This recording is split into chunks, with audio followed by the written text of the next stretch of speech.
Hello, I am back and it is Sunday. Tiffany Self Sundays. Thank you for joining us. I appreciate everybody coming. Today I actually have a special guest, Alex Jones, and she'll be popping in just a second. But today we are touching on self-revelation and what type of self-revelations we've experienced and what they've meant to us. So if you have any big self-revelations that you have experienced, drop them in the comment box so we can see and check them out. As we're waiting for her to come in, just want to talk about a couple things. Today I'll be speaking in Seattle at the Ballard, not at the Ballard, at the shelter in Green Lake. They have another one in Ballard, so my bad. At the shelter. And then also definitely just keep a lookout for the book that's about to come back out because it is out of stock right now. It is completely sold out. We are waiting for another 500 copies to be printed. So check that out. Alex is here. So let's get ready. I'm going to add her to the stream and hello, good morning, beautiful. Hi, can you hear me now? Yes, and that was Okay, my perfect. fault. So I was like, wait a second, this is crazy, but yeah. Everybody, this is Alex Jones. Can you introduce yourself and tell everybody what you do? Hi, so I am Alexandra Jones. I am a multi-creative entrepreneur. I actually dabble in quite a bit. I was a daycare provider for about 10 years in home in 2 different states. And I love working with kids. I really just love loving on people in all ages. But I recently this year shut down my daycare and I have been working online. I have a beauty business. I'm also working on coaching and I'm in the process of writing a devotional. So, Yeah. Okay, so actually, turn that down. I'm using a new computer today, so are those blue light glasses? yes, I love them. They're so cute. they are. Thank you. Okay, so last night we got a chance to talk about, like, we were just going over it's so funny because we were really just going over our notes for today, and the next thing you know we were talking for like an hour, like always, about self-revelation. And it was a really good conversation because we really were trying to figure out, like, this has been going on a lot, and then we had so many last night that you think that it's just this one huge one. So just to start off, self-revelation is a surprising and previously unknown fact, especially one that is made known in a dramatic way. Last night it was so funny because Alex and I were like, oh my god, Right in the as field. we were experiencing our revelations. So based off of what you know about revelations, what in the past, what did you think it was prior to, like, saying, like, oh my god? Because I know it takes a aha moment to be like, oh my god, I'm revelating all the time. Um, I don't know that I even knew what revelation really was before I really started going into my own journey of self-revelation, like trying to understand about myself. I think that's really what it was like me trying to figure out like why I acted certain ways, why certain things before that the common, like, this is just the way I am. I hate that. I hate that so much. And but that's literally all that was my response to everything. Well, this is just how I am, or it's how I am. And then I got to a space where I was like, well, why am I this way? Because there were certain things that I'm like, I don't really like that I'm like that. So why am I like that? And how do I not be like that? And so I think that, it just self-revelation, I don't think I had honestly any understanding of it up until like the last 2 years when I really started going deeper with God, honestly. That's when he began to reveal stuff. That's dope. I was gonna in my book I talk about this, how a lot of people connect Revelation to the Bible chapter Book Revelation. of Revelations. And anything that you hear about the book of Revelations, you're frightened. So when I think about conversations, even in the past years, of all the stuff that I've heard about the book of Revelations, it's just like, oh my God, when you get to the book of Revelations, be prepared.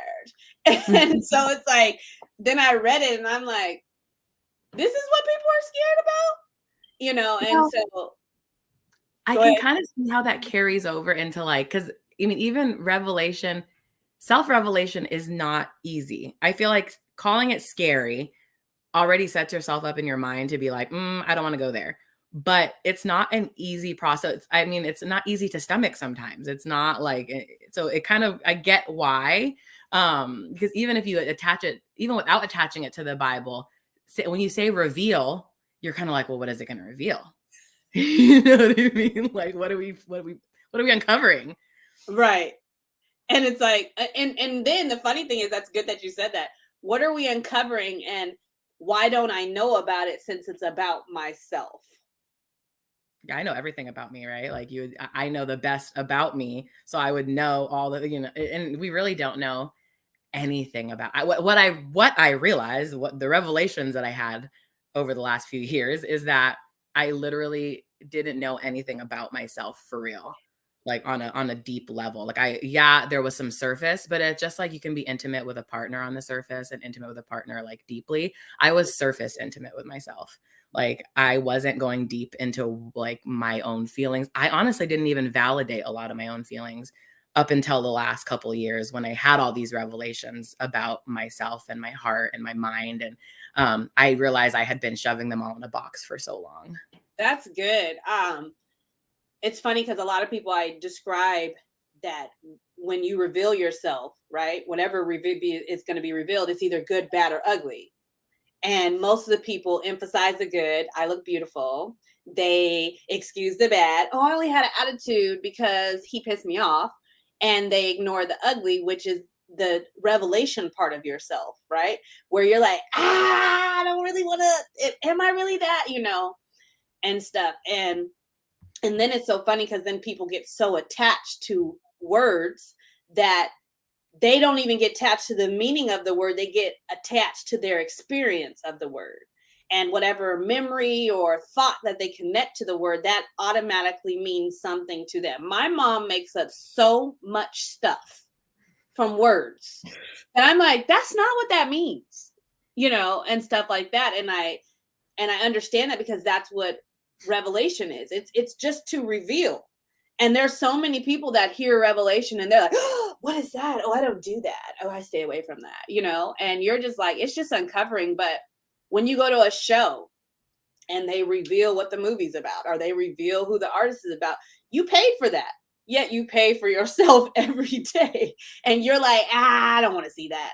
I'll pass. I think that goes, you pay for something, but do you value it, right? Like if I paid a bunch of money to go to this concert and have like front row tickets, I valued it. There's value, I see value in that. But sometimes, and usually we don't find this out until we're on the journey of self-revelation, we don't really value ourselves. So yeah, we pay for ourselves on a daily basis, but we don't care to dig deeper and find out certain things because we don't value ourselves in the way that we should to know why it's important to do that. Oh, absolutely. To piggyback on that, somebody asked me the other day, they were like, do you take insurance? And I said, no. I said, but let me tell you why. And this is my philosophy right this moment. I don't have I can't take insurance right now, but I also said I don't want to. And I said, because you don't see insurance coming out of your check, you don't value the fact that it's paid for because you don't see it. So when you go to a counselor and say, oh, our insurance pays for 5 sessions, right? You'll go, but the value in those sessions, when you actually have to give that money to that person versus handing them a card that you barely use and you only use when it's an emergency or you're in a situation where you don't want to, where you can't do anything else and go further. And people don't value that. And so I was like, it's important to understand that when we pay for something every day within ourselves, we don't see the hard work that goes into it because it's so mundane and we just keep doing it and doing it and doing it. And then until you tap out and you're like, oh my God, my leg hurts. You know what I'm saying? And you're like, yeah, you didn't pay for that. Mm-hmm. You know what I'm saying? When you get injured, you didn't pay for that. You didn't pay for it to stay healed. You didn't have enough money. You couldn't afford for your health to be well, and not the fact that you didn't have the money to this. You didn't have the money and the mindset and the currency to take care of yourself in your mind. You didn't have enough emotional currency to say, you know what? I need a day off. This is something me and you had talked about last night. So moving to our next question, what is the biggest revelation that you have? If you guys have one, drop in the chat. But what's something that you have experienced that you're like, a biggest revelation that I've had to date, or anything? Like, what's some things that you've had to come and you're like, this is life changing? I think my biggest revelations have been that my revelations, like the reason that I go through things, or any hardship that I've been through before, it's kind of like, why is this happening to me? And then you get in this space where you put yourself in, like, that's kind of why I went on that journey. Why do I keep making these same decisions? And what caused me to, like, I wanted to go into revelation because I don't know why I kept feeling the same ways, or like stumbling into the same issues. And the revelation in being that, like, it's not even like, it's not that I keep going into things and it's not like it just keeps happening to me. Things are placed in a specific way so that it's kind of like warning signs to myself. Like, hey, if you're going on this carousel and you want to stop, you have to get off. Right. And or if you don't want to get off, you're going to keep going in the circle. And so it was like me realizing my own self in situations, and then realizing that I can choose to go a different way, and I can choose to even react a different way to the things that are happening, even if it's the same situation. And then realizing that all of that was happening for God to prepare me for things, right? I believe everybody has a purpose.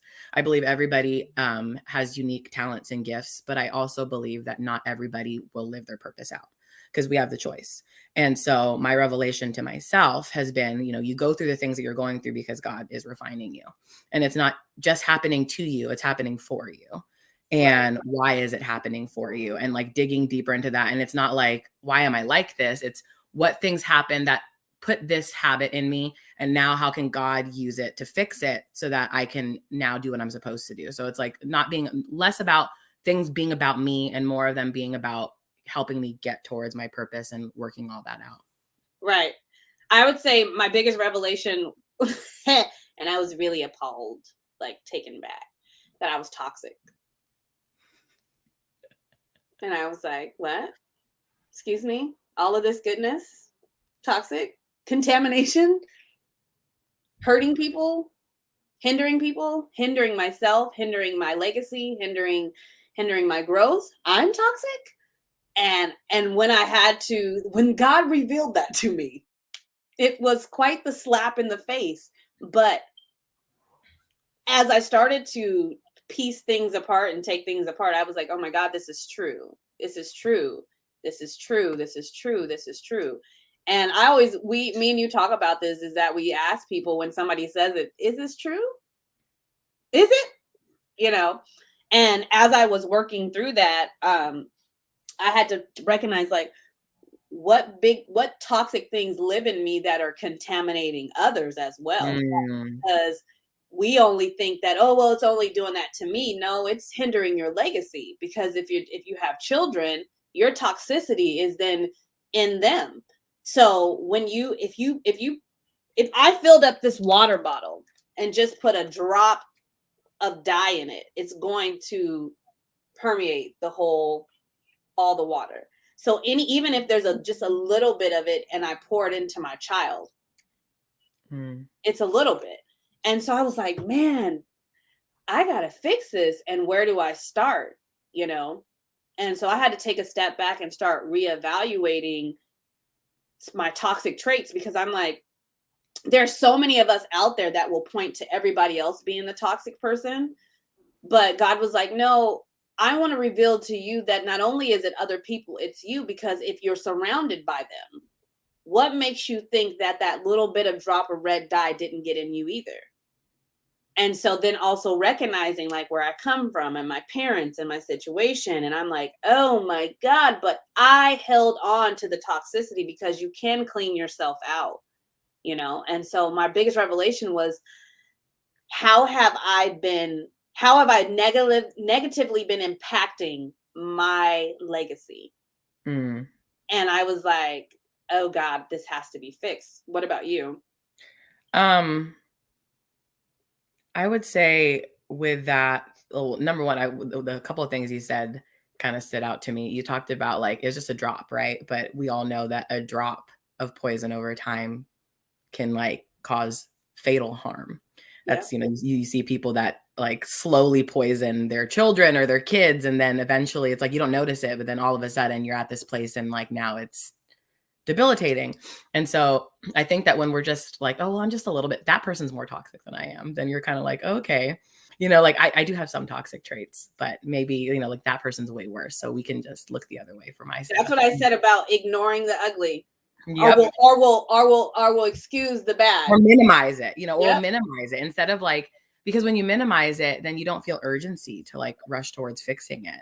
And I think for me, it's like realizing the biggest thing you said, like it can drip into your kids. I think about generational curses dripping and dripping and dripping of things that I haven't handled, like going into self-revelation and realizing like what things are true, what things aren't, what things like, where things are coming from, what is me, like what things that are specifically for me. Because yes, of course, we can always be like, well, if he just helped pick up around the house somewhere, I wouldn't always be so angry. Or if the kids just wash their damn dishes, I wouldn't lose my mind. But why are you getting yourself to that space? Like why are you mad that they're not doing this when you haven't asked them to do it? Or Right. when you haven't created a routine for it to be normal? Right. Um, and so like figuring out, okay, well, if you don't like the way certain things are going, why are you not fixing them? But I know that for me, I started working on myself and doing the revelation work because I wanted to break the generational curses that I knew that I had. And the debilitating mindset beliefs that I'm like, oh, I don't want to pass this on to my kid. Not even realize that sometimes because I'm like the mindsets that I had that were like limited beliefs that I had that generationally kind of came to me, that I was like placing them on my kid by asking certain questions or saying certain things, or do you think that you really should be doing that? And not just letting him live out his truth, right? Or live out like what he wanted to do. Basically, when a kid's going to climb a tree, you're like, oh, just don't do this. Oh, you might fall, you might break your head, instead of just letting him explore. And if he gets hurt, we have insurance. So like, but Right. letting him do the thing.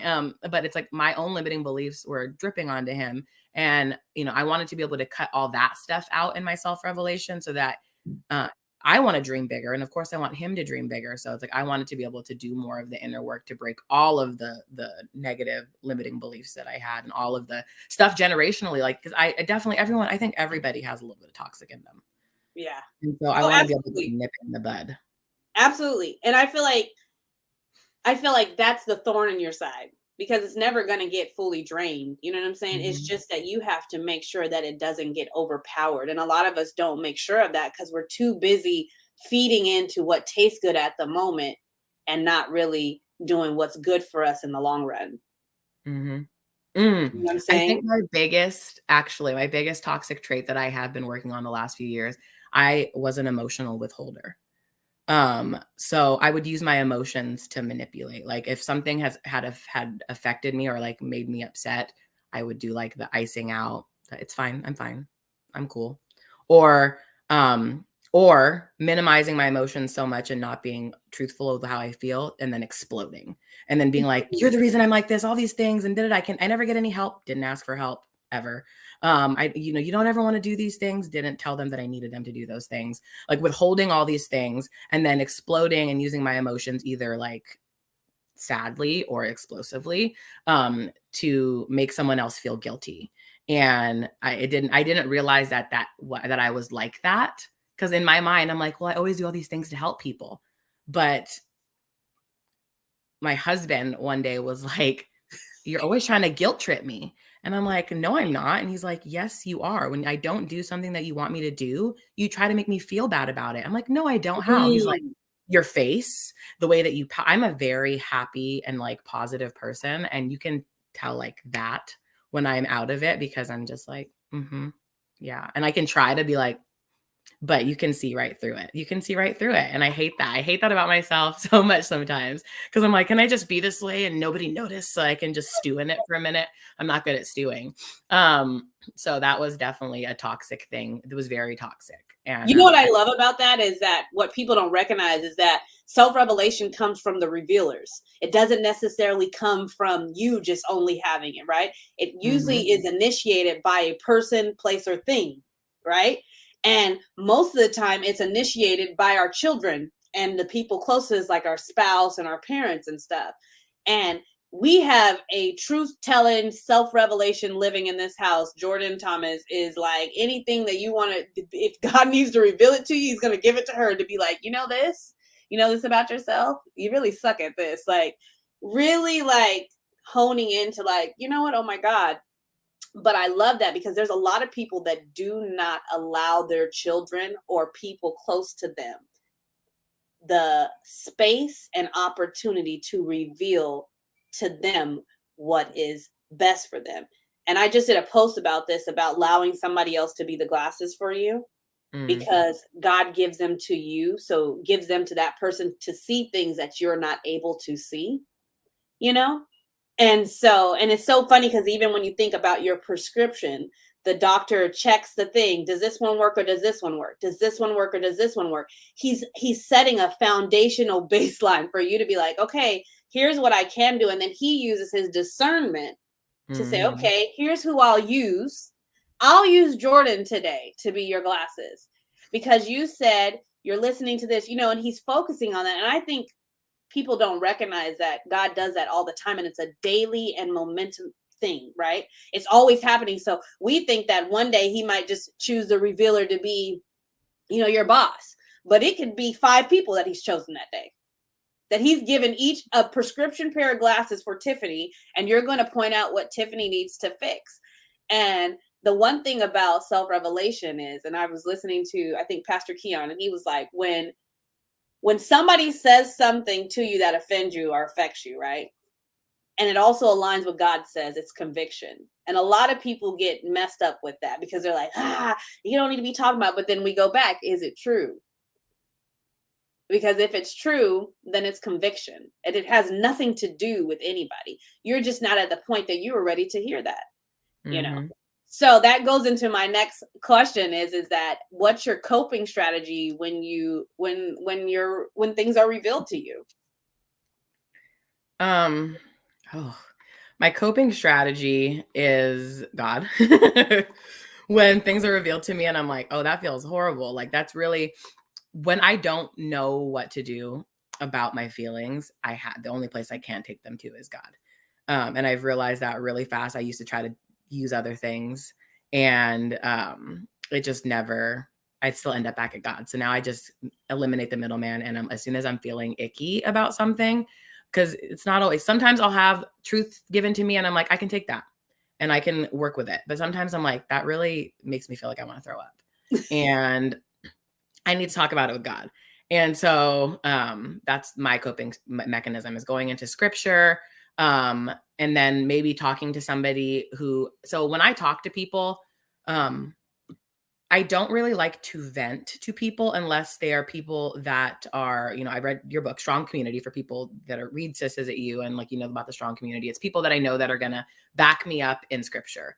Because I don't want someone to just tell me like, oh, I know how you feel, that sucks, or like he shouldn't be doing that, or she shouldn't be doing that, or did it. I want someone to be like, well, why do you feel like God is putting that in your heart, or like why do you feel like this was revealed, or what or bring up. That's what I need. I don't need somebody to like, God validates me. I just need someone to kind of align me back with God if I'm out of it, so I have a few people that I'll go to and like I'll get some alignment from and some understanding, because at the end of the day, like I want to be better. And so I have myself open to seeing the things. I allow, yes, like God uses people. And I allow myself to be open enough for me to hear what they're saying. And when it's not easy to hear, I'll go to like a second person who also knows me well. That is biblically based. And that can be like, yeah, those are your traits. And those are things that I know that you need to work on, but So that would be my, what are you laughing about? I laughed at Joel Osteen. I heard Joel Osteen in my head. Alex is the female Joel Osteen. She's a wonderful person. I'm an up and coming Michael Tanner, right? It just needs some time. I'm in my process. Oh, she's so sweet, everybody. That's good. And I see, and mine is, that's funny. Mine's same, going to God, but it's grace and mercy. It's remembering those things, right? And I talk about those in my book. And so grace is unmerited mercy. And people are like, okay, well then what's mercy? You know? And it's like compassion or forgiveness shown towards someone who is within one's power to punish or harm. Now, let me give a good story for this, because this is something that God has been revealing to me. Last summer, we decided to totally trash all parenting things that we had picked up along the years from our parents, because when COVID hit, we realized we were trash ass parents. That's just hands down. We were like, oh my God, we suck. These poor kids. These poor kids. And so we were going through a lot of stuff, and we have a teenager, and, you know, and a lot of people know that kids are messy and stuff like that. And our teenager is definitely going through a lot of things. And she actually will be on some podcasts with me to talk about things that she's experiencing and things. But one of the things is that on just Friday, she wanted to go to a homecoming game. And she had known that her room was not clean. And so I said, you know, if your room's not clean, you're not going, you know. And so the night before, Thursday night, she was having a rough night. I knew the room wasn't going to get clean. And so and I had just planned, like, I felt bad because I was like, she's not going to get to go to the game. And so this is her first game, and we're getting ready to move. So I want her to experience high school and stuff, but I also want her to experience how to respect adults and how to follow rules. And so, so as that morning, the next morning, she texted me, she's having a rough morning. She's like, hey, can you take me to school? And me and her were not seeing eye to eye. So I had decided to opt out of that option because she had 30 minutes to catch the bus. So it wasn't like the bus had came or anything. And I just said, at this moment, I don't want to do that. I said, I'm not in the capacity to do that. I said, but I can help you with your hair. And she said, well, I don't need help with that. And I was like, okay, well, whatever you need help with, let me know. And so she ends up, I hear her leave, and she goes to school. And I remember the Holy Spirit speaking to me, because I was in my office working. And he was like, you're going to go clean that room. I said, no, I'm not. No, I'm not. And he's like, no, you're going to go clean that room. I don't receive that word. I was like, what? He said, her mind is not at a capacity to clean that room because it's so messy. He said, and that's why it's like that. And he said, and you know how this gets, because when you are full of your mind with your work, he said, but then I offer you grace and mercy, and I give you more time, and I create things for you and stuff. And it's undeserved, because you could have disciplined yourself and planned your time well. You didn't. And so as I'm sitting there, I go in my room and I go tell my husband, hey, we're about to go clean this room. And I'm like, this is a we thing. I like how you brought him in on the mission that God gave you. I was like, I can't handle this myself. And the other thing is, as parents, you have to experience things so you can actually understand your children. And a lot of times we tried to skip through the experience because that's what our parents did. There were a lot of times where they didn't get on the level of trying to understand where we were at mentally, because they were going through stuff their own selves, and they were suppressing. So their only tool for us was to suppress. Hey, you don't have feelings. Like, go to your room. I don't want to hear you stomping. Shut up. Don't, you know, and it's like, wait, you pissed me off. Am I not supposed to be mad? You know? And so understanding that. And so long story short, I ended up cleaning her room. We packed up all her stuff. We packed up clothes. We packed up garbage. I mean, I organized the room. I cleaned the room. The room looked like a brand new bedroom. I took all this stuff out, threw stuff away, and just gave her a clean space. And she comes home, and she comes upstairs, and mind you, we had a rocky morning. She comes upstairs and she's like, oh my God, Mom, I'm about to cry. I'm about to cry. And I was like, don't cry yet. Save them tears. And she's like, oh no, I'm in trouble. And I was like, no, you're not in trouble. And she was like, well, what? Dad's going to talk to me. Something's going to happen. Something bad's going to happen. You didn't just do this for no reason. And I said, well, she's like, I can't go to the game, can I? I said, no, I cleaned your room because I wanted you to go to the game. So you couldn't have gone to the game without a clean room. Now you can go to the game with a clean room. And so she was like, I don't understand. I don't understand. You know, she kept coming back and she's like, are you sure I'm not in trouble? And I was like, you're not in trouble. Because there were some things we found in her room and stuff. There was a lot of things that we were like,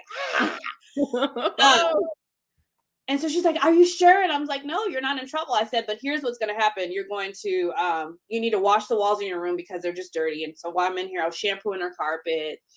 And she's just, I have an incense going, I'm smelling good or all kinds of stuff.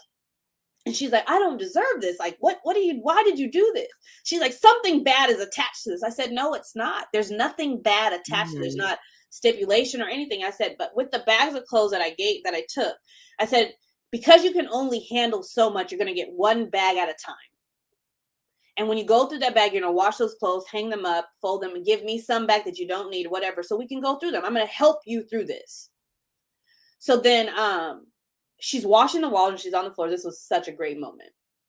She's washing the walls and she's like, I was like, oh, by the way, I opened this drawer and it had all her hair stuff organized in it, all her lotions, all the stuff. It was all in baskets and stuff. And she's like, I don't deserve this. I said, you're right, you don't. I said, but that's what grace and mercy looks like. I said, there was no reason for me to punish you within something that you weren't able to do. I said, and as your parent, I'm supposed to be there to support you. And in the past, my parents would have forced me to clean up. You got this, you can, and then sat there and watched. There's nothing wrong with lending a helping hand when you're the parent. Uh-oh. Where'd it go? You there? I see you still. Okay. My screen went white. Oh, you're good. And I think people have to understand that, like, that was one of my biggest revelations is that I can be a better parent. I can be a better person. I don't have to, I need to understand the difference between punishment and discipline, you know? And when I don't use my time well, God doesn't punish me. He disciplines me. You know what I'm saying? Punish me would be taken. Okay, you know, Tiffany, you're not going to be a sexologist no more. Tiffany, I'm going to take this gift away from you. Tiffany, I'm not going to right? But he doesn't do that. He's like, hey, I'm going to give you a little bit more time. I'm going to but here's what's going to happen. You're not going to get to do this until this. So good. You know, and and then we took her to the game. We went as a family. She got to hang out with her friends. And I'm like, I don't want you to miss out on the experience because I lack the ability to create routine and discipline or even some type of system to help you follow. I give you a room to steward over and you've never done that before. So for me to just put all that in your hands and then give you all this stuff and tell you, find a place. Well, like any other person, you're going to find any nook and cranny to slide stuff in. And that's what we do with stuff that we hold on to in our spirit. Instead of dealing with it, we slide it in any nook and cranny that it can sliver. I ain't going to handle this hurt that this dude put on me. I ain't going to handle this betrayal that my friend did. I'm just going to put it over here unless I see her again. And then it's on and popping. For what? So you can punish people?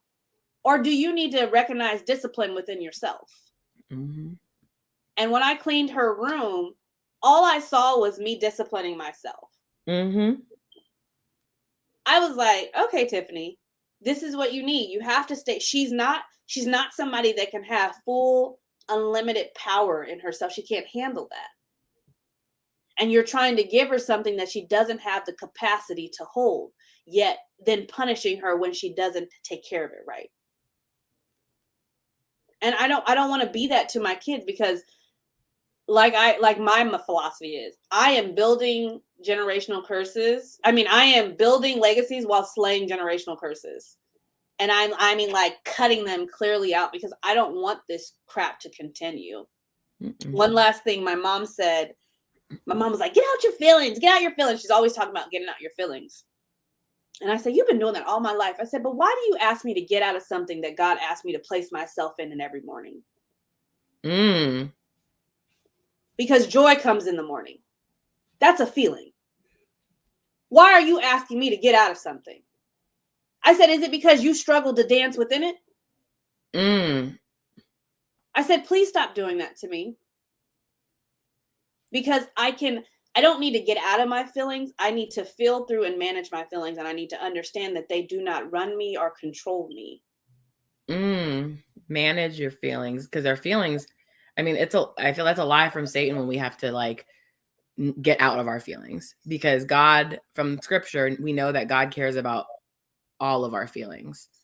He doesn't ever tell us to get out of them. He gives us a way out, but he doesn't tell us to do it by ourselves. Right.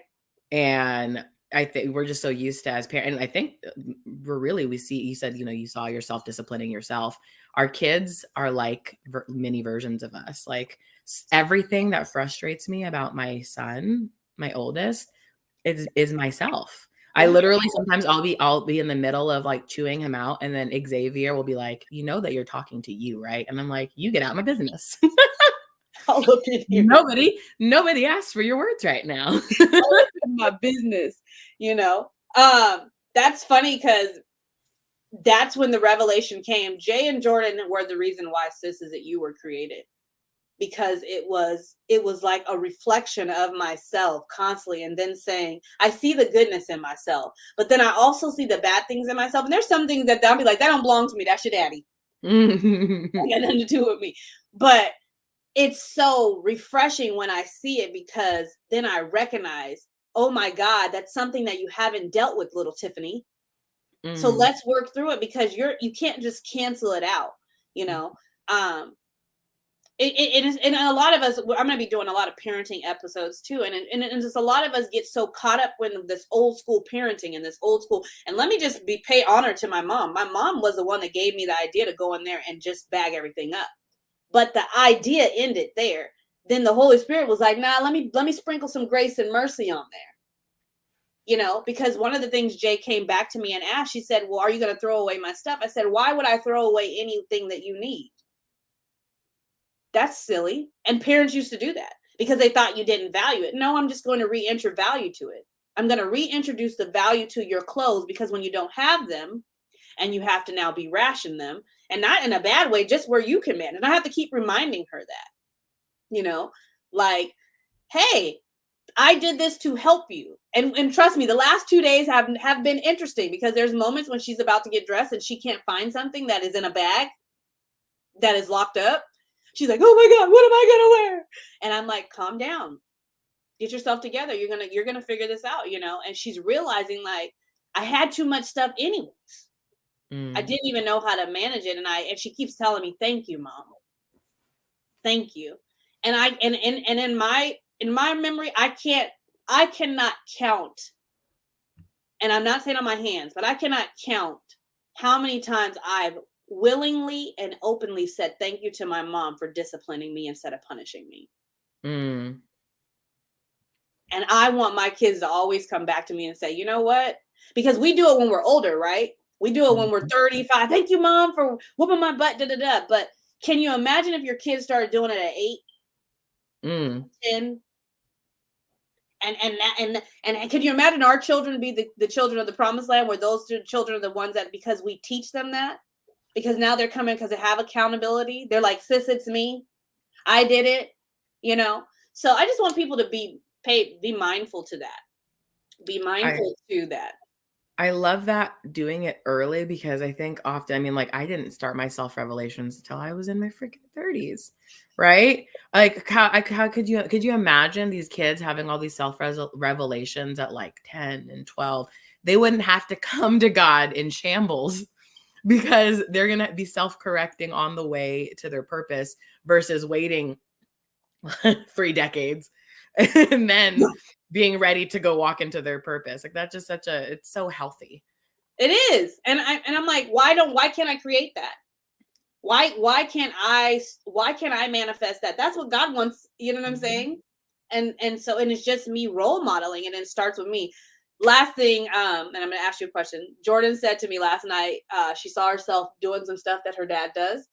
And I asked her, I said, well, which of you is responsible for fixing it first, to be an example? And these were Jordan's exact words. She said, normally it would be the parent's job. She said, but in this particular situation, I'm going to have to change myself first so he can see it in me. And yes, my 9-year-old said that. And we were like, and then she said it to her dad, and we were just like, and she's so wise, but it's one of those things. Grandma, I love her. Yeah, grandma's so good. And it's just one of those things. So, Alex, what is your biggest sis is it you moment that you've had? I think my biggest one that I've had over the last like 2 to 3 months is that I have to stop making decisions based off of the feelings of other people sometimes. Because and it sounds weird because usually you should make some decisions, right? That like you don't want to be doing stuff and like, well, screw your feelings. But I care entirely too much about people's feelings to the point where I hurt my own. I am a recovering people pleaser, and it can be toxic because it's toxic for me, but then it's toxic for the resentment that it builds with the people that I'm helping or the people that I'm saving their feelings, but then I'm resenting, and then it's creating rifts in relationships. And so my biggest sis isn't me has been to not worry about people so much and focus on worrying about what God's asking to do over the feelings of what people might feel in response to what God's calling me to do. Totally get it. I love that.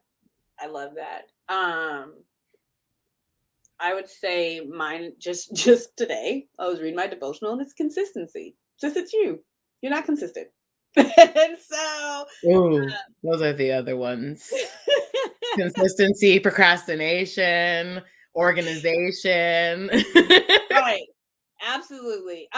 Okay, so everybody, thank you for joining us. Alex, tell everybody how they can get in contact with you, because I don't know if you mentioned that you are also a mindset coach. And so she helps get the mind right. And she's amazing. So there's several ways. I have a website. It's mrsalexandrajones.com. And you can subscribe to my mailing list. You can also contact me, leave your contact information. You can also find me on Instagram. It's at Mrs. Alexandra Jones _ and DM me. I'm pretty responsive. So both ways are good. Those are my two points of contact. Well, thank you so much, Alex. Everybody, I just want you to have an amazing Sunday. And remember that we're too stressed to be blessed. Right? No, I'm joking. Wait, we're too blessed to be stressed.